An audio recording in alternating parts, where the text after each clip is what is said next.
For the third year and counting, Richard Skipper has been celebrating the artists you love. Richard Skipper is all about celebrating life, art, and his guest body of work. Please join us while he showcases these diverse and talented individuals. Here's Richard Skipper. And Danielle. Hello, Danielle. Hello, Richard. Thank you for doing this special simulcast episode with me tonight. I'm going to read you my horoscope from today's paper. Okay. It says your good taste will be called on to host or assist a friend in hosting tonight. Well, I am happy to be part of the good taste. Thank you very much. Well, I am so thrilled that you're doing this. And tonight, everyone, we are simulcasting not only on my channel, but on Danielle's channel. This is a first, so I'm very excited about this. So whatever channel you're on, welcome and thanks for being here. I will talk for a moment about how this show came to be, and then we're going to jump right in. I announced a few weeks ago, well, I'm going to back up for a moment. When Elon Musk came on to Twitter, and I am not getting political, anyone, so don't even get nervous for the new people that are here. When Elon Musk came on to Twitter, there were major changes that took place. And a lot of the changes were eliminating the truth seekers. Is that the right word I'm looking for? Truth seekers, yes, on the network. Also, I have been on Twitter for a long time. And being on Twitter for a long time, one of the goals that you aspire to was getting that blue check mark, because that blue check mark legitimized the fact that I was a real person and that I was not a bot and that I had proven my worthiness on Twitter. And by eliminating that and just saying that if everyone pays $8 a month, everyone could have a blue check mark. And all of a sudden, all of these fake accounts started like out of the woodwork coming up. I used Twitter for one purpose and one purpose only, and that was to promote Richard Skipper Celebrates. I would go on each morning. I would promote who was going to be on the show that night. And Tess LaBella, who does the voiceovers for all of these shows, you heard her voice at the beginning of this one. I called her and I told her that I was leaving Twitter. And she said that she would do the same thing. And we both left in solidarity. And then I announced, she told me that next for me would be Facebook. And she left Facebook 8 years ago. And she said it was the greatest thing that she ever did.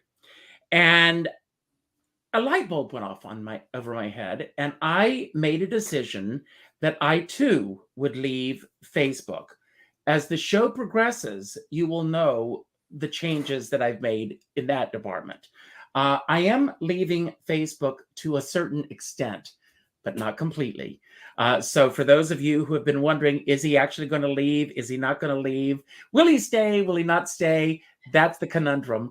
I am just setting boundaries because both Danielle and I are empaths. As an empath, I really soak in everything around me. And I just learned through my other co-host, Kasira McKee, we do the Let That Go show on Sunday nights. Shameless plug, but I'll put that in there. And I learned about these vampires that really suck the energy out of us. And I found that a lot of things that were popping up in my feed on Facebook were actually sucking the energy out of me. Yes. And recently, the director of my last show that I performed before COVID set in died just a couple of weeks ago. And a friend of mine, I didn't see it on Facebook. It didn't pop up in my feed. I didn't know anything about it. And then a friend of mine just casually said, "Too bad about Jay." And I said, "What are you talking about? Jay who?" And he said, "Jay Rogers passed away." Well, I immediately called my musical director. And if my musical director is watching, he knows that I'm not outing him because we talked about this. I called him and he says, well, darling, I figured you would know because you're always on Facebook. Well, number one, I'm not always on Facebook. And number two, it struck a chord with me because I feel that these postings that we are putting on social media, I'm speaking from my own observation. You're all entitled to agree or disagree with me. But I feel that a lot of us have reached a point where these postings are taking the place of real life events rather than getting together and grieving and mourning and commiserating with each other, even with a phone call. We are utilizing posting a photograph with that person after they passed away, or posting events that have happened in our lives, that somehow takes the place of, or it will fill a void people feel. And then they go on to the next item and there's in the news feed. And I have just reached a point where I feel I don't need to see another photograph of someone's food. I don't need to see another photograph of someone sitting in the theater holding their playbills. I don't need to see a lot of things because these are not, to me, open door posts that people are posting, especially when I have friends that come into town and they are posting after they've left town about all the events that they did, rather than reaching out to say, I'm going to be in town for a few days. Would you like to get together and let's do this? Or would you like to join me for dinner, rather than posting a photograph of the dinner that they've had? Or would you like to join me as I go to the theater? Or would you like to join me as I do these things? And I would find that as these things would pop up in my feed each day, each time I would see them, I would, and there's this FOMO thing going on, fear of missing out, that I would go, well, why am I not a part of this? Or what is this? And I also, and perhaps this is something we will talk about tonight, and I would love to hear the comments from everyone watching tonight as well. But also, what is it within us that if someone is in their pajamas at 5 o'clock in the afternoon, that they need to put a post, I'm still in my pajamas, nothing else, just that statement? Or the idea of social media, we have this idea that you post something and your friends are seeing it. Well, because of the algorithms of Facebook and social media, the truth of the matter is, sorry to break this news, everyone, I've done the research, 85 to 90% of your friends and followers will never see that post. And therefore, when we post something and we don't get a like or a comment or a share, it gets us down. And you talk about these dopamine hits that we get from the likes that we get. And people are going, well, no one ever likes my post, or no one ever does this.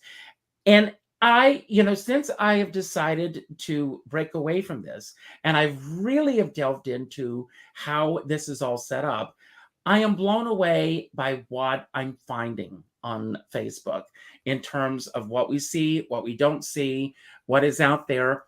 Last year, I lost one of my dear friends, and I threw a memorial celebration for her last July. And for 8 months, I put reminders about this event. And I told everyone who saw this, please share, please share, please share.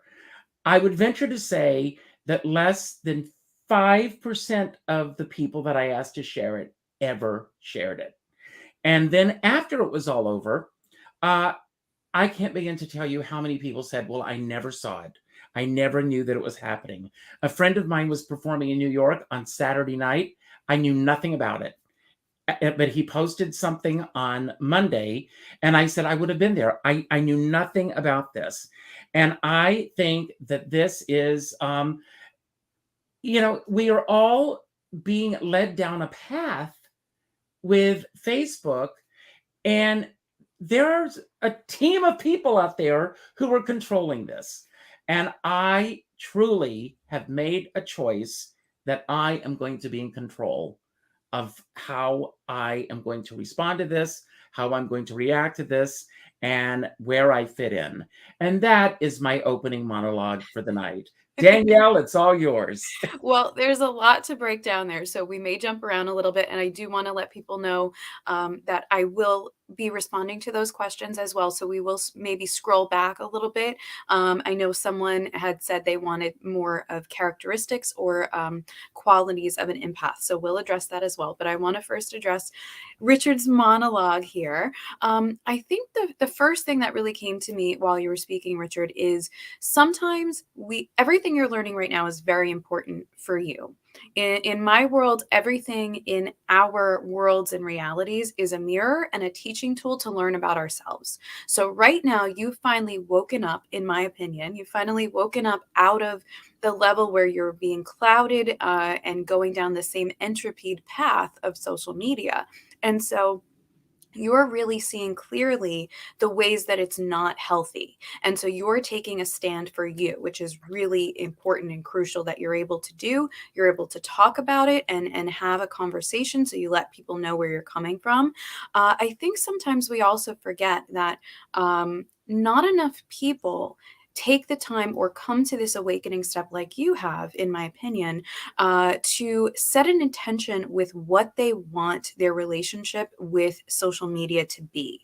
Now, some people who do this as a business do take the time to set the intention. And this is where you have the people that take it very seriously in terms of saying, I have rules. I post these types of things only. I post these types of things on my grid. You know, there are celebrities who are very famous for having a certain color scheme on their grid or something like that.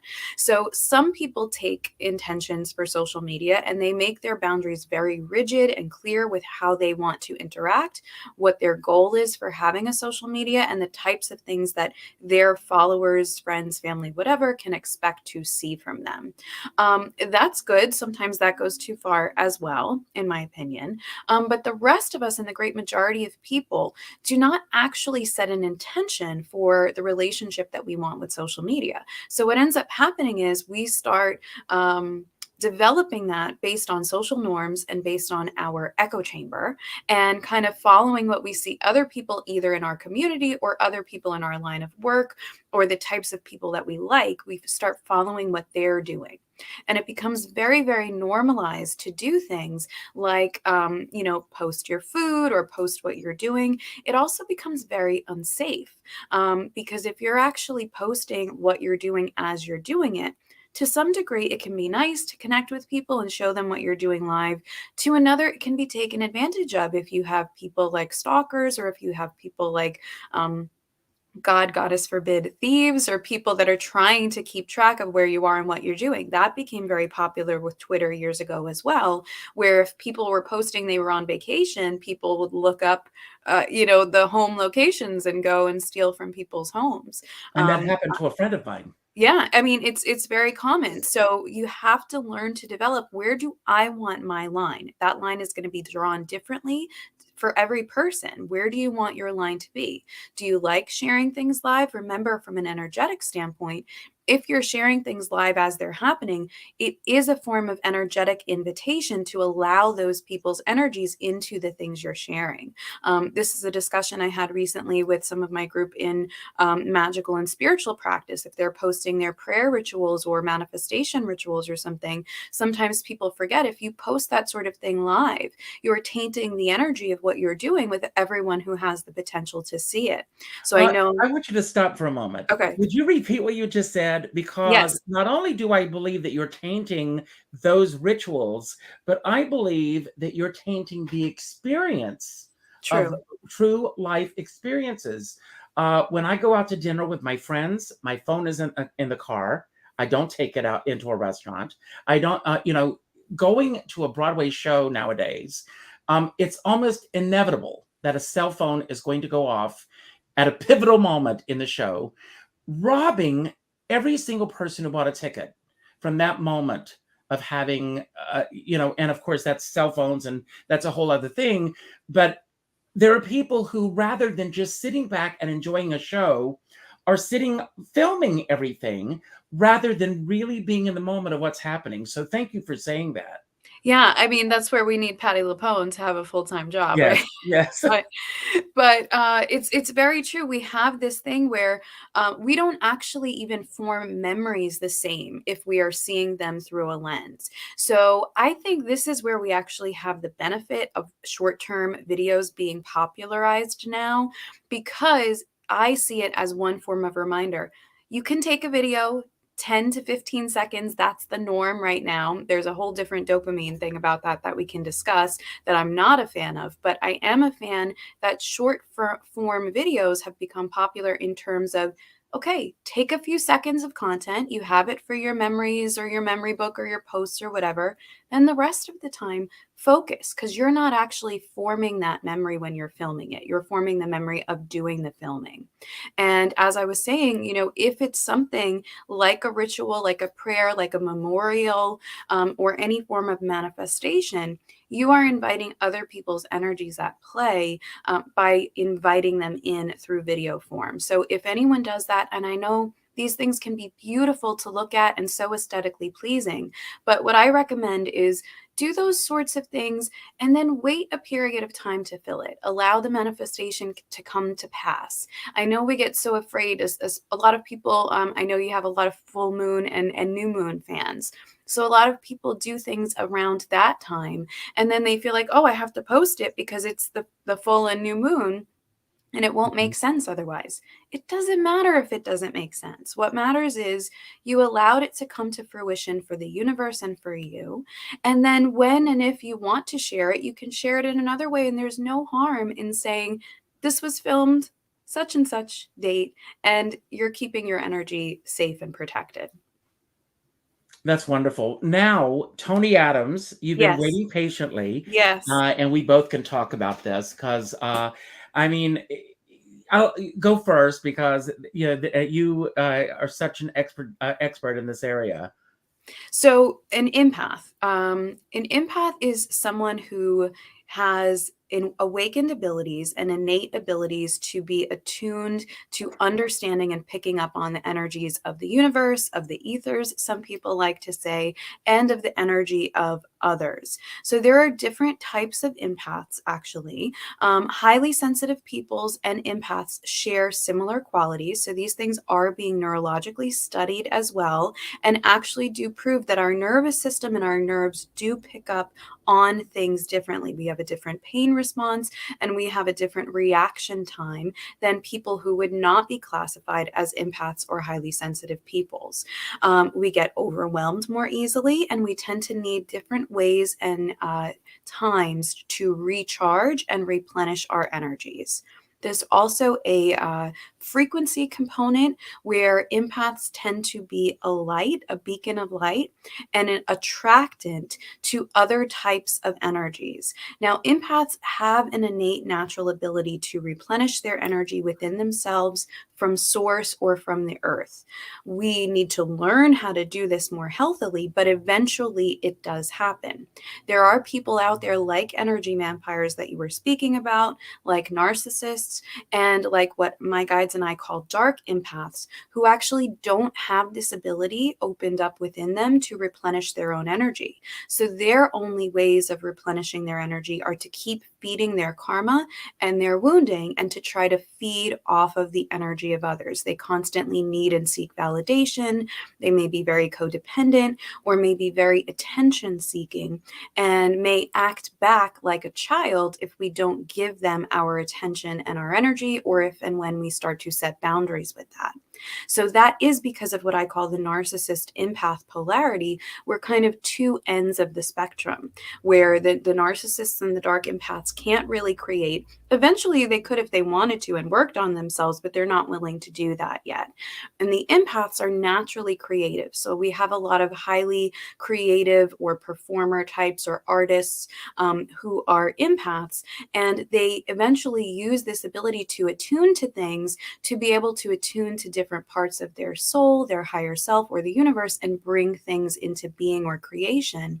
But this is also where we tend to struggle with things like burnout, being taken advantage of by other people, Mhm. and not really knowing how to respect and replenish our energy sometimes, or being all or nothing when it comes to energy.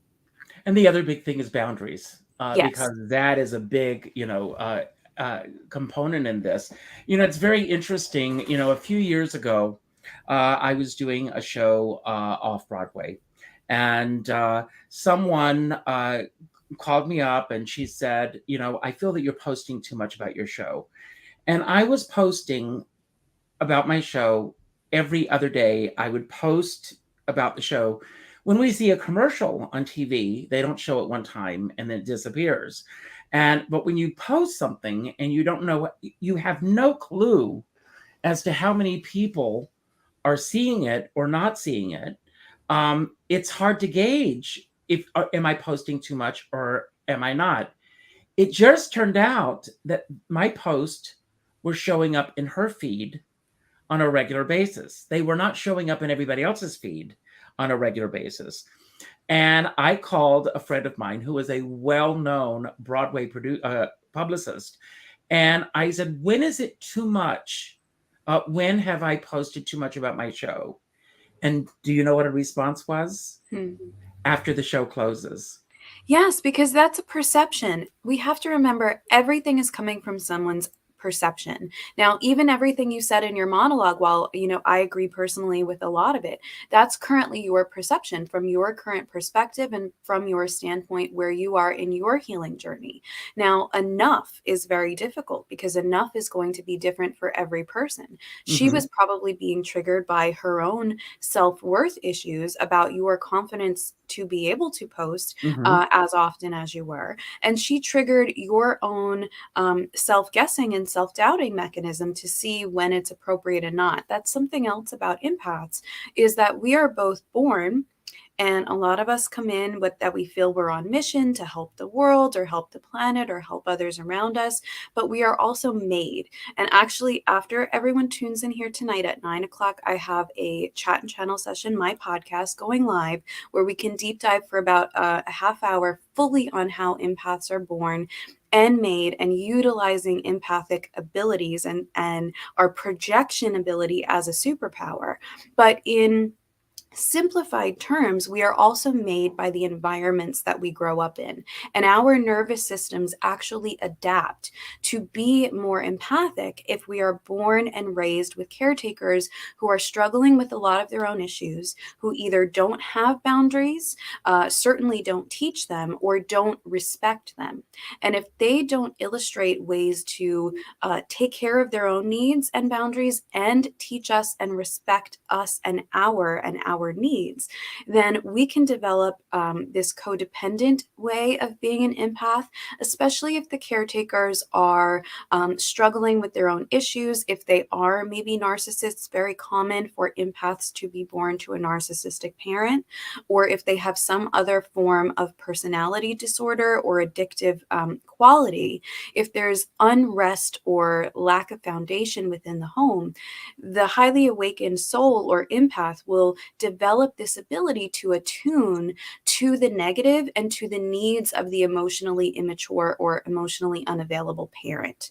And then we develop our empathic gifts and abilities to be adapted to pick up on the negative and constantly attune or absorb the negative before we utilize and absorb and pick up on the positive, because we were taught that nobody else in the family was going to do it.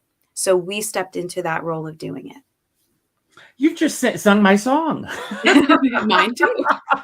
No, it's so funny that you mentioned that, because so many times I feel if I don't step up to the plate, no one else is going to do it. Yeah. And I'm sure that a lot of people that are sitting here, I'm sure if I say thumbs up if you feel that way, we're going to get a lot of thumbs up on this. Yeah. We all go through life feeling this. For me, there are days where I get up. I am a real proponent of The Artist Way by Julia Cameron. I get up every morning. I do my morning pages. I go for a walk. And then I sit down and I will go on Facebook to promote or about that day's show or something. And something, Rosa Puzo, God bless Rosa Puzo, who is my assistant, because we commiserate with each other all the time. But almost daily, there is something there that will send me down a rabbit hole. And I am absolutely aware of what those triggers are. On Monday, on our roundtable, I asked our guest what triggered you, and I was proud to say that two of our guests talked about the positive things that trigger them. Right. I want to ask you, if I'm not putting you on the spot, um, if there are things that trigger you either positively or negatively on Facebook. Tonight's the night to talk about it. Yeah, actually, I didn't really have much of a relationship with Facebook in particular. I was of the generation where when Facebook came out, you had to be going to a college to join. I was still in high school when Facebook came out, and then eventually they upgraded it while my class and I were still in high school, that you could add what high school you were in. So nobody really could have a Facebook unless you were joined with that school component, like it was invented. I was very resistant to social media. I did not actually have any social media until 2018. And I made that to utilize and connect with worldwide clients. I actually started YouTube first and then Instagram. And then I only had a Facebook because I needed it to be a business on Instagram. And so actually you are the one who inspired me to be posting on Facebook more when we did our first show. Oh, really? Yeah, because Blame it on me. yeah, sorry, but it's true because I would just share my posts from Instagram over to Facebook. I never really liked the vibe and the energy of Facebook, and I tell people, and you guys know this, I don't stay logged into Facebook. This is my boundaries that I've set up. Feel free to copy them if they speak to you. I do not have the Facebook app. I never have. I personally don't like the messaging system. I don't like that it automatically pops up. That's something that was a key component designed for our brains, to try to keep people engaged and engage with that dopamine. I don't like that sometimes people can message you if they don't know you, and try to send explicit messages and things like that. I'm just really not that big a fan of it. So my way of having relationship is I love it more now because people can utilize links and they can click links and I could share videos. So those parts I love. But I tell everyone, I don't have it on my phone. I don't stay logged in. I'm only on Facebook certain key times, sometimes not even every day. And so if you're looking to get a hold of me, I am available through Instagram, which I have the app for. I can get back more quickly there. Or, if people have my phone number or my email, if they're clients or friends. And people know sometimes there is pushback because me having that boundary is not normal to most people. So most people don't understand if their message is going to sit there for a few hours or a day or two, because that's not my normal logged in place, even if I've explained it to them. So it can trigger people if they're not answered right away. And now, especially as someone in my line of work, there are moments sometimes where my DMs will be flooded with people that feel like they have a right to you or to your information, because you step out into this field publicly or in any sort of authority. And there are very few boundaries on social media for most people, especially if it's someone like myself who talks about and helps people with self-development. But this can help anyone really, in terms of everyone needs to be willing to develop their own system with how they have boundaries with social media. And hopefully everyone can come to a place where we're more understanding and considerate of the perspective of the other person. If the other people are not constantly available in all places at all times, which no one could or should be, if we can't get back to messages within a certain time period, that should be respected and understood, unless it's an emergency, in which case, hopefully you're close enough with the person that you have another way to get in touch with them. And We touched on this understanding. a little bit this afternoon. Yeah, First of all, in France, some companies, there are laws in place now that employers are not able to reach out to their employees after 5 p.m. The that's workday important. is over. That's it. They go about their lives, and I think that's wonderful. Yeah. And I think, and perhaps it would be great. I had someone on one of my creativity shows with Dr. Bloom earlier this year, and she created a day of blackout. That she did this for her children, basically to get them off of social media Yeah. for 24 hours. And I think it would be uh, great if social media would shut down for 24 hours. But people, we live in this instant gratification world. And I think that it really escalated on 9/11, because I remember when 9/11 happened, things were happening so fast that nobody knew when the next shoe was going to drop, so to speak. And Yeah. not only were we seeing the news, but if you remember that day, you were seeing split screens for the first time, and you were seeing the Krylon on the bottom of the screen reporting the news as it was happening. And because we were getting news from the West Coast and the East Coast and Washington, D.C., and the area where the plane crashed in Pennsylvania. And, Yeah. and it was just coming at us at such a rapid rate that I think that um, incredible moment in our lives changed the way that the media was happening. And of course, when CNN came along, no one believed that there would be a network that people would be interested in for 24 hours. Just to give a little history, if you've seen The Social Network, everybody knows that Facebook started as a dating app, essentially, for colleges, and then eventually started to grow. The average person on Facebook now is 55 and older. Kids are not really utilizing this the way that older people are utilizing this. They're going to TikTok, and I think that's going to be going away very soon, based on everything that I'm starting to hear. But there are also, you brought up a very interesting point about the boundaries, that if you don't get an instant response, I've had people say to me, they will send me something, and because I didn't see it, I have been cut off from people. Years ago, a friend of mine, his mother passed away, and I never saw it on Facebook, and he blocked me. And I did not even know that he had been blocked until I went to send him an invitation to a Christmas party. And I couldn't, and I called him, and he said he didn't want to ever hear from me again, because when his mother passed away, I didn't reach out to him. Yeah. And This is where we get lazy, because see, part of the agenda, not to be too conspiracy, but part of the agenda, as the creators of Facebook, or Meta as it's known now, have talked about, is that they want people on these platforms. Now, the past couple of years, there have also been publicized trials where the government is asking questions of these platforms based on things that people are concerned about, such as data mining and data tracking and all of that.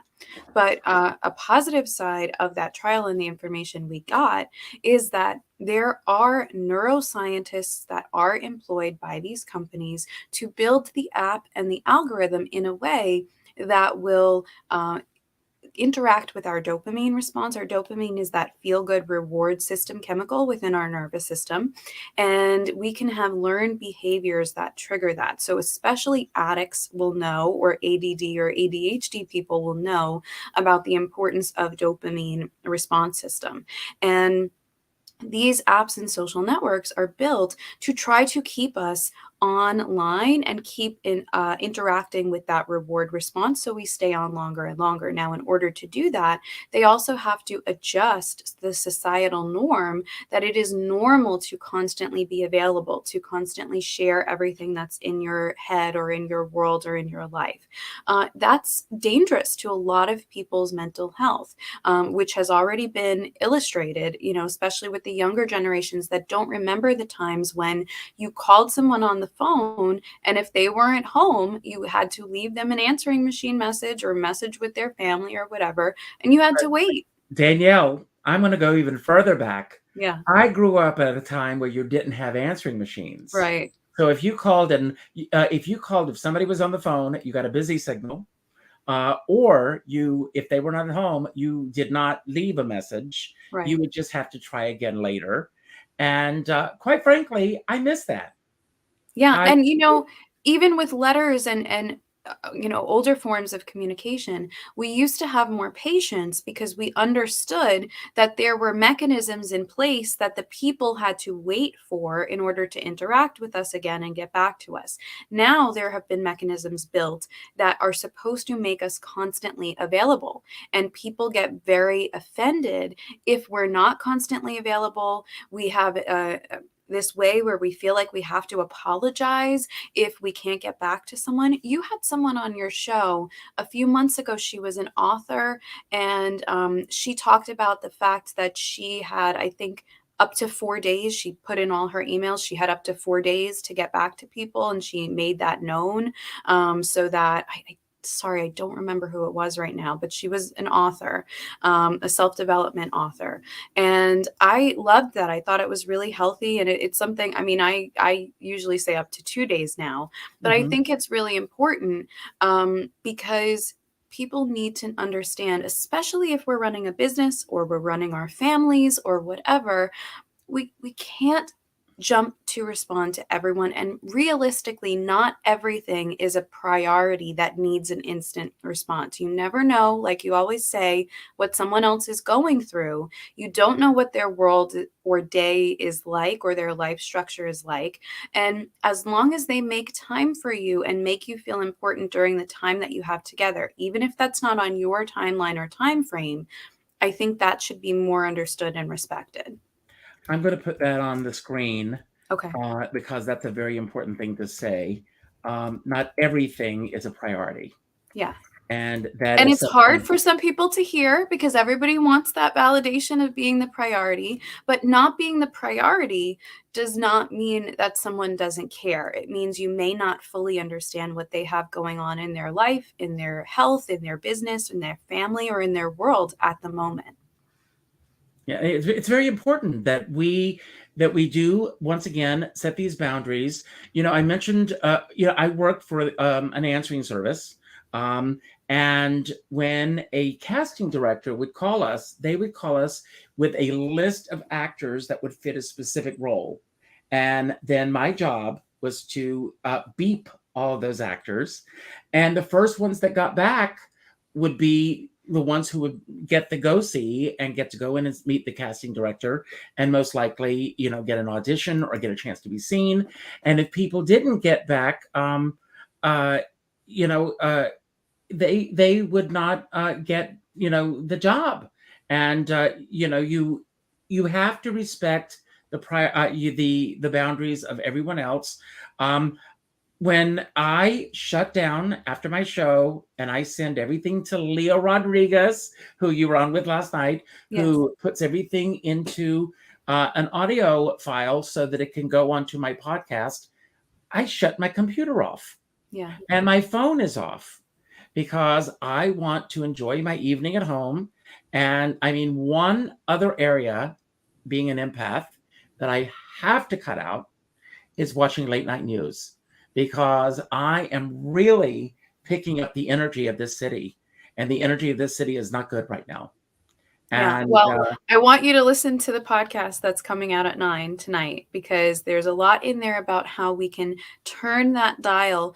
See, we have this tendency where because we were the healers of our family and the responsible ones for our family, we have an automated response to pick up on the negative. People forget, if you can pick up on the negative, you can pick up on the positive. But we don't do that naturally anymore because we have been trained to pick up on and try to help with the negative. So we need to learn the process and do whatever healing we need to do to turn that dial back to the positive and experiencing and receiving from the positive. well, I will tell you something. Doing this show, and I've done almost 700 of these, and my message, as everyone knows that's here, and you know it as well, Yeah. is a positive message. And then I look at like the Steve Bannons of the world, who make millions of dollars, spewing this negativity. And right now, America woke up this past week and said, we're going to go down a different path. But there are still people that are still on that path. And I don't understand why in this world we are living in a world now where it's all about winning rather than running for office because you want to make a positive change in the world. And maybe I'm naive, but I seem to remember a time when the people that I thought were running for office were running for office. And there are some of them out there that were running for office because they wanted to make a positive change in the world. And I wish that we could get away from liberals and conservatives and really focus on people who are running to make positive changes in the world. That's who I want to vote for. I don't care if you're a liberal or a conservative, as long as that's your agenda. Well, I think we have to remember the system has been set up to be divisive. And so we are in a time where we are ideally focusing enough on our own healing that we can start to see through all of that, start to see through the propaganda, and actually get to a place where we can make choices and decisions again, both individually and as the collective that we want to be a part of, where we are deciding things based on the individuals and not based on, the idea of political party, which is always transforming based on what the narrative is at the time. So you've set your own boundaries when it comes to Facebook and social media. But as someone who you're an empath yourself, do you find that when you do go on Facebook that you're getting a lot of this energy coming back at you as well? And if so, how I are do, you? but I do less now because I'm constantly working on my own healing. I do energy healing for and with people, and I help people learn to not only heal, but embrace their gifts and learn their own and craft their own practice that will Mhm. serve them. And I can tell you, maybe hopefully as a beacon of hope for other people, the more you do your self-awareness work, the more you work on your healing, whether that's with someone like myself or on your own and by educating with books and material, the less you will be triggered. Because right now, most empaths are like a bundle of nerves. We're a bundle of nerves and old projections and little tiny magnets of things that are projections from our childhood wounding, sometimes from past life wounds for those who subscribe to that theory. And there are things that trigger and aggravate us because simply we have not learned to heal those parts of ourselves yet, or we haven't healed the experience that we felt very deeply for someone else who maybe went through something similar. And sometimes it also is about FOMO, as you were saying, or jealousy, which are other forms of trigger in Mhm. terms of where our soul is trying to tell us that we're either annoyed that somebody else gets a positive response to something that we may deem to be negative, like you were just talking about, or we're, feeling inferior because we know that we're doing the work and we're not maybe getting the same response as someone else. So the more you work on yourself, you will be triggered less. It's not that you'll never be triggered. You're going to have emotions still, but you'll also be able to have a practice where you can process those emotions, and you'll start to be able to separate the reactions that you have from what is about you and teaching you something about you, and Mhm. what is about the other person and them simply having their own experience, their own style and process. Well, it's very interesting because as I was saying that, with the work that I'm doing in terms of moving away from all of this, I'm learning a lot about myself in Right. terms of how I'm going to be processing things as I move forward. And I'm excited about it. The more I think about it, the more this is a positive thing. It's not a negative thing for those who may think it is. I am just doing nothing more than setting boundaries. I am still the most accessible person that any of you will ever meet. I'm available by phone, email, text, within certain boundaries, of course.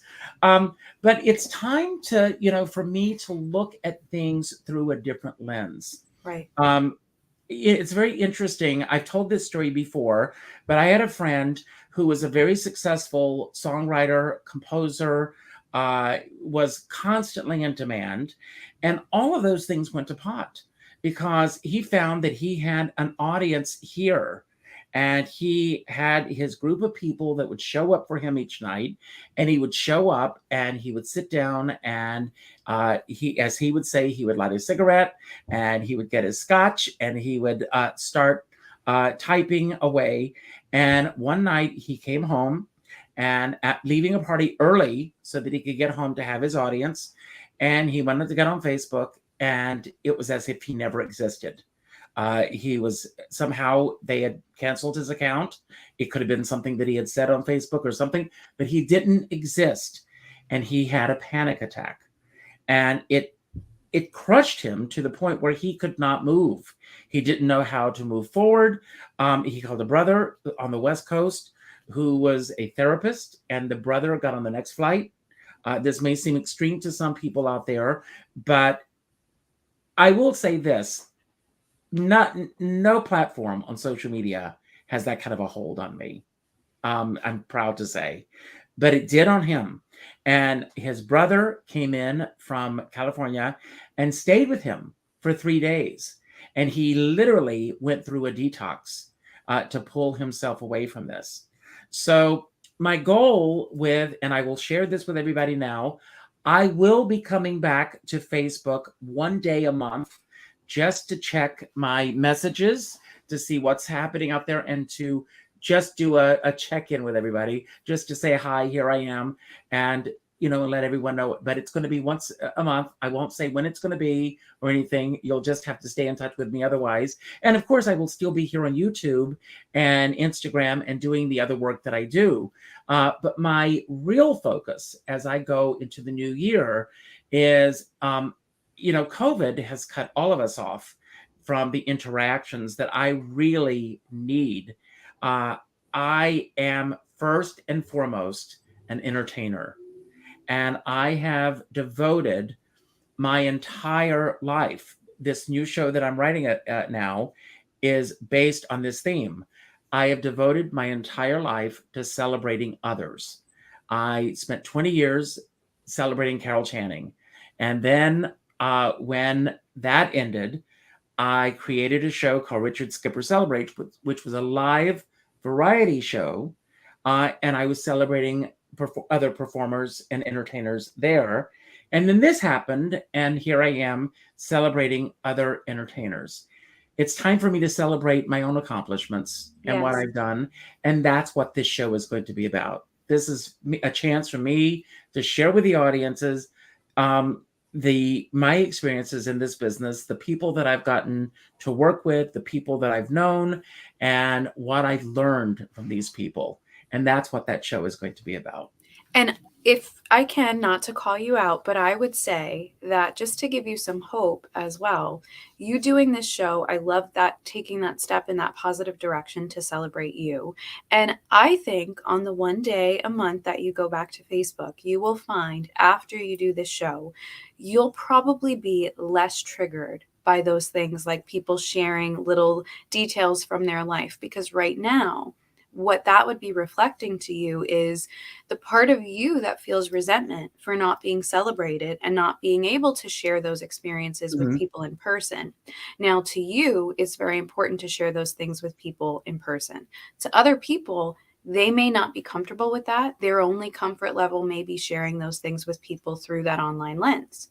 So that would be their perspective of sharing such things. Yours is going to be different, but right now it's a big trigger to you because you're missing out on you personally being celebrated, and your soul is crying out through that trigger saying, hey, why aren't we doing things like that and being rewarded for it? So now when you develop ways of rewarding yourself, you'll find that you're less triggered by things like that, and they become more insignificant to you and just about somebody else's stuff, which is not your responsibility and is not yours to need to correct unless they ask you, to help with, and you choose to do that. Well, I also want to say that if those things make you happy and they fulfill you, by all means, you should be doing them. For me, when I say at the end of my shows, and I will, to go out and do something nice for somebody else without expecting anything in return, it's not lip service. I truly mean that. But what I do see, and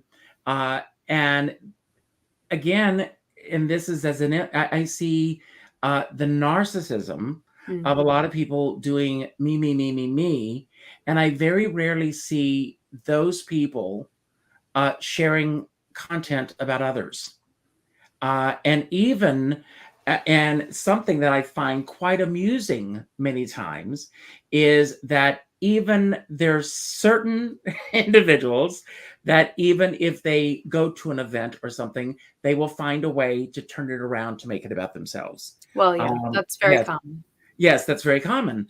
And when I say it, it's every person on this planet um, wants to be acknowledged. The reason that this world is in the chaos that it's in is because a lot of people don't feel acknowledged. Wars happen because people don't feel acknowledged. Every bit of strife is when people don't feel acknowledged. And it takes very little effort for any of us to hit a like button, to share someone else's content, just to let that person know that we see them.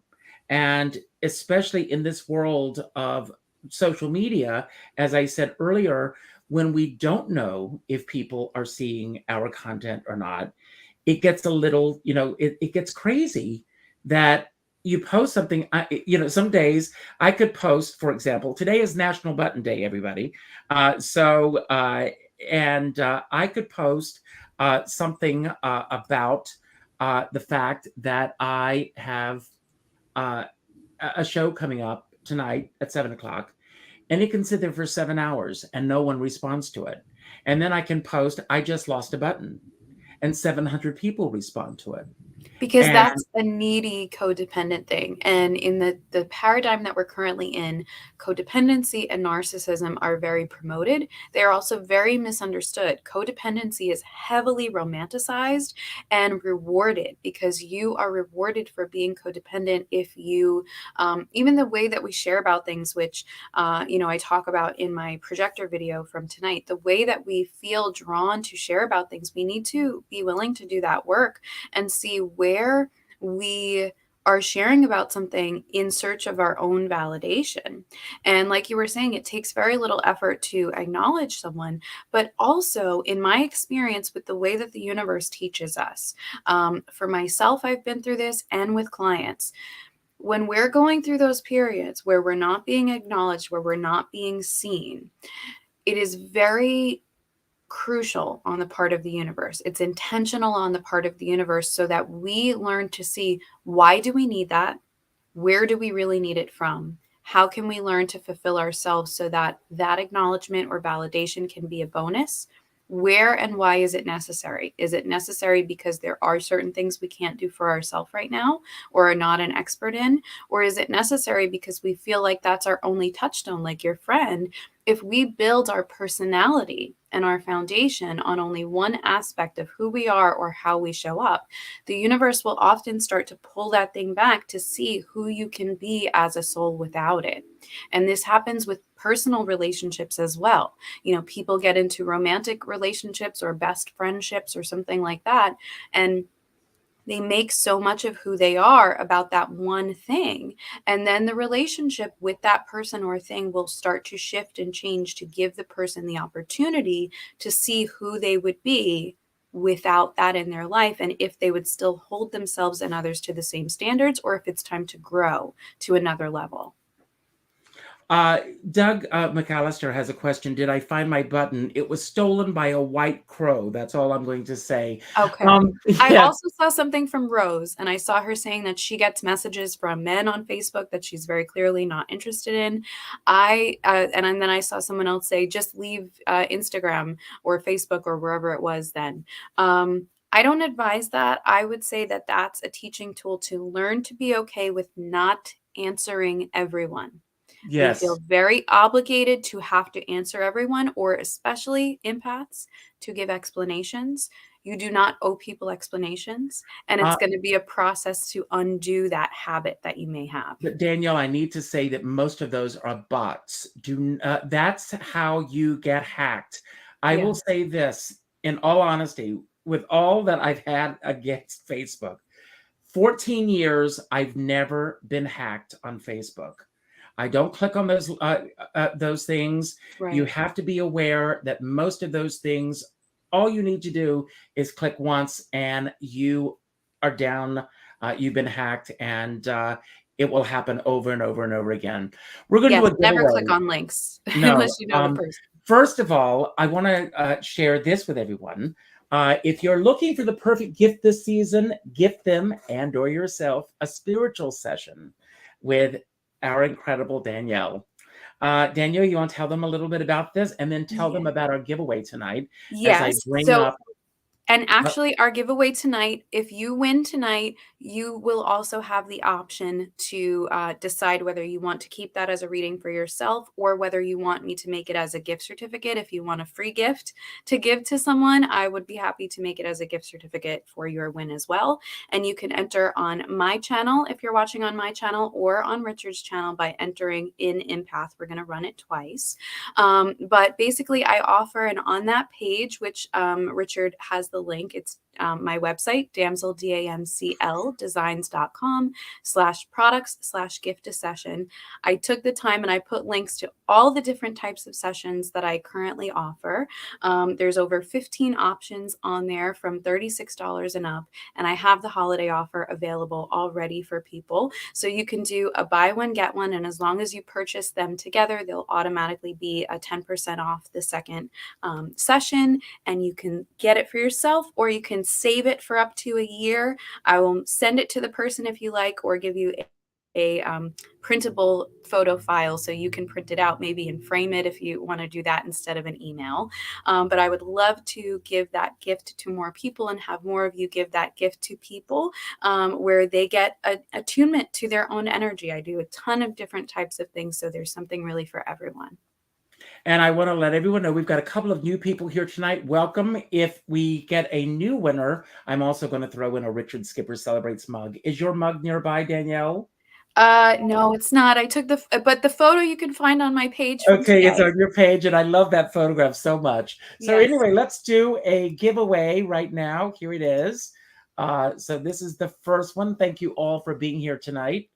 Let's see who our first winner is. And it is Pam Stubbs. Congratulations, Pam. So you already have your win that you haven't utilized yet. So if you would like to give this as a gift to someone or save it for yourself, you let me know. And actually in Richard and my description, if you're not already in contact with me and you win, there is a contact form for the winner and you can get in touch with me and I'll get you your coupon code or gift certificate for your reading. That's great. And we're going to do another one right now. So let me go here and we'll draw again. Thank you all for being here tonight. And then I want to tell you about a very special show I'm doing tomorrow. Michael and Jean Miller. Congrats. So if I'm not mistaken, I think Michael and Jeannie have come to us tonight through Cherry. So thank you so much. Please make sure that you get your contact information to me, and I will put you in touch with Danielle as well. Thank you for being here tonight. Yes, or there's a link in the video descriptions, in each of our video descriptions next to the little confetti. There's a form that says if you're the winner, you can use that form to contact me and it'll get right to me, the message. That's great. And I want to let everybody know that tomorrow afternoon, I was doing a show that we stopped doing just before the beginning of the summer with Dr. Judy Bloom called Creativity in an Ever-Changing World. And Dr. Judy Bloom has been away on a 3-month honeymoon. And she just got back and she's returning tomorrow. And we're doing our first show tomorrow. Did I bring up? I thought that I had Danielle talk for a few minutes while yes, I do have it here Okay. because Zoeem, who is my YouTube manager from Bangladesh, created this great graphic, which I'm going to bring up tonight. This is it. Isn't this great? He created and it. in bed, you need those boundaries as well, people with social media in bed, because it messes with your brain and you need to be attuned. I recommend actually, if you're going to be on a social media before bed, like Richard's showing in the graphic here, I recommend YouTube more than the others. Now, it does still play with your dopamine, but at least you can choose something. There's tons of sleep videos for meditation. Try to transition to that before you put the phone down for the night, something healthy. But we're going to be on tomorrow afternoon. Thank you for that. We are going to be on tomorrow afternoon at 5 o'clock, and we are going to be talking about continuing this subject, when to say goodbye to social media. And if any of you would like to come on and talk with Dr. Bloom with your questions or anything, write to me privately. My email address is richard@richardskipper.com. Send me a note. I will send you a link, and you can come on and ask Dr. Bloom any question you want to ask. She is a well-known therapist. She will answer your questions right on the air tomorrow about social media and answer your own questions. So reach out to me. Tell your friends about the show. And I'm going to say my closing remarks. And Danielle, I've loved this. I hope that you and I could do this more often. Yeah, we could do different topics, or we could dive further. There's endless amounts of things to talk about with empaths. I love you so much. You are such a delight. And I'm going to say my closing remarks, and then I'm going to turn it over to you, and I'm going to give you the final word tonight. I want to thank everyone for being here tonight. As I said, being an empath, I soak in on all your energy. My decision to do what I'm doing is not a reflection on you. It's a reflection on me. It's what I need to do to set my own boundaries. I'm not going away. I'm not disappearing. I'm still here, and I am available for all of you. So feel free to reach out to me, to talk to me, to be here when you, and I will say this, Natasha Lombardi says, please do this again. Send us your topics. Send us what you would like us to talk about, and we will gladly put together a show for you to do this. So by all means, do that. When I say at the end of my shows to go out and do something nice for somebody else without expecting anything in return, I truly, truly mean it. This is the season of Thanksgiving, and this is a time to really go out and take care of those that are less fortunate than you are, or that need your help. So, find out about a soup kitchen or something that you can do, and it doesn't have to necessarily be done on Thanksgiving Day. It's every day of the year that people need your help. So anything you can do to help others at this time of year. A lot of people get depressed this time of year. So please be aware that anyone could be going through anything at this time. As I've also said at the end of my shows, I've always pulled out a number and said, reach out to this number on your Facebook friends. But since I'm going to be departing Facebook for a while, I say go into your database, somebody that you haven't spoken to in a while. Sit back tonight and meditate and think about somebody that you haven't spoken to in a long time. Trust me, a name will pop into your head. And there's a reason that name will, right, Danielle? Yes. That name will appear like a beacon. Reach out to that person with a phone call. Not an email message, not a text message, not a private inbox message, a phone call. And let that person know how they matter in your life. Because so many times we don't have the chance to do it the next day or the day after that. So reach out with those phone calls. I saw this incredible meme the other day. I repeated this on several shows, and it's worth repeating. It said, we're all in the same storm, but we're not in the same boat. Some people are in yachts. Some are in dinghies. Some are in rafts. Some are in canoes. Some are on tugboats, like Barbara Streisand. That's for you, Rose. So it doesn't matter what size boat you're on, where you are. My point is, whatever the boat is, make sure you bring a skipper along. And on that note, Danielle, I'm turning it over to you, and we will plan our next show soon. We've got to do this. I love working with you. You're great. And it's all yours. All right. Well, thank you so much, Richard. I love you. And please know, so many people here love you. You have no fear that as you are setting your boundaries and doing what you need to do for you, people will still be around for you. I do also want to say, as you change that relationship with social media, which a lot of people are doing, I know many people are shifting their relationship with social media because they are finally being disillusioned with that relationship and that way of showing up. Now, it was very necessary, especially during the pandemic, as we were all going through things as a world and learning things.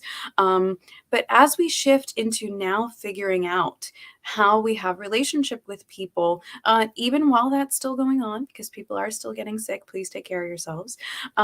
We have to remember that communication styles always shift over time. Now, if we're not liking where this is going and the things that are happening, we have to remember that we have the power to change that. But that everything that comes up that we don't like we were talking about with triggers, comes up and happens for a reason, to teach us something about ourselves and or society. Even like Richard was talking about, how we're all in a different style of boat. Remember that you have the power to change what type of boat you are in, what type of vessel you are in energetically, based on how you work on yourself, how you work on your own healing. Now, I know we talked about self a lot tonight, and that's going to be a trigger for many, many empaths, because people are going to think self is selfish. We have been taught that doing anything for ourselves, including replenishing our own cup, is a selfish act. But eventually, if you do not learn to have a healthy relationship with selfishness, you're going to burn out. This is where we have the tendency where people literally burn their physical bodies out, or have things like emotional breakdowns, go more easily into depression and things such as this. So I want to let you know that you are perfectly in your rights to set the boundaries that you are called to do, to change those boundaries at any time. The most integrous way to do that is to come to a place where you learn a different style of communication, where you can express those boundaries to people, even when it's not comfortable. When you have those conversations, you have to recognize and leave space that not everybody's going to be able to receive those different boundaries and you in that different healed state. A lot of people are in your life right now based on who you were, not necessarily based on who you are or who you're becoming. And you need to leave room for the fact that they may not be able to heal or continue a relationship with you that's not based on the wounding that you had or based on the karma that you may have had with others. So I know it's difficult to change relationships, or perhaps let some go, or recognize when people don't show up for us in the ways that we outline and need. Boundaries, we start off our relationship with boundaries based on the fact that we never really set them before. Then we feel like we have to set them and enforce them. That's not really a great place to be either, because we need to remember boundaries are our outlines. It's going to be up to the people whether they respect them and understand them and do the work to understand them or not. And we have to be okay with that process of whatever their reaction is. It's going to be about them. And all we can do is control how we react to that, how we respond, hopefully respond, not react, and how we can then say, well, if you're not able to respect this boundary or this need of mine, then maybe we need to change our relationship, or maybe our relationship isn't what it was. So you need to be able to do that with both people and with social media. And I can assure you, as someone who's done this personally and lost a lot of people, the people that are for you and that are willing to see you and love you and honor you for who you are, who you were, and who you are becoming, they will understand, or they will be doing the active work to understand. They may ask you to help them understand. It's important if they ask you to help them rather than you try to automatically help them, because a lot of us are people pleasers. But they will understand when you can't get back to them right away. Or even if you can't, because what a lot of us do is we create circumstances to be the excuse for why we can't show up, why we can't respond in a time frame that's acceptable.